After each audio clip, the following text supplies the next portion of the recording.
Hello guys, good morning and welcome back to another day. అంత makeup వేసుకొని పడుకున్నాను ఏంటా అని చూస్తున్నారా? పడుకోలేదు. ఆఫీస్ నుంచి వచ్చిన తర్వాత అలా కాసేపు రిలాక్స్ అయ్యి ఈలోపు లాండ్రీ అంతా క్లీన్ చేయాలని గుర్తొచ్చింది. సో అదంతా క్లీన్ చేసి కుక్ చేసి నా హస్బెండ్కి లంచ్ బాక్స్ ప్యాక్ చేసేసి నేను టిఫిన్ చేసి పడుకుండిపోయాను. అండ్ డైరెక్ట్ ఈవినింగ్ లేచాను ఆఫీస్ టైంకి. అండ్ ఆ రోజు ఆఫీస్కి లేట్గా కూడా వెళ్ళాను అనమాట. అండ్ సన్సెట్ ఎంత బాగుంది. బట్ ఆఫీస్లో చాలా అంటే చాలా బోర్ కొట్టింది. బికాజ్ అందరూ లీవ్స్లో ఉన్నారనమాట, నా టీమ్మేట్స్ అందరూ. అండ్ నా ఫ్రెండ్ కూడా లీవ్లో ఉంది. కాసేపు అలా లాగిన్ చేసి ఒక కాఫీ వేసేసి వర్క్ అండ్ కాల్స్ తీసుకున్న తర్వాత మాకు చిన్న మీటింగ్ ఉండే అనమాట. దాంట్లోనే ఆ మీటింగ్ అయిన వెంటనే నేను డిన్నర్ కూడా చేస్తాను. As usually forgot to shoot అదంతా. సో వర్క్ అయిపోయిన తర్వాత లాగౌట్ చేసి నీట్గా ఇంటికి వచ్చేసాను.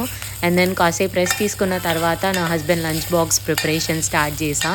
వంకాయ, ఉల్లిపాయ, పచ్చిమిరపకాయ వేసి కర్రీ చేశాను. And then cooker, rice box నీట్గా ప్యాక్ చేసేసి అండ్ బ్రేక్ఫాస్ట్ కోసం అని చెప్పేసి అటుకులు నానబెట్టుకున్నాను అనమాట.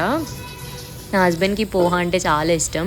జస్ట్ సింపుల్ ఇలా పోపు, పల్లీలు అండ్ పచ్చిమిరపకాయలు వేసి అటుకులు వేసేస్తాను అంతే.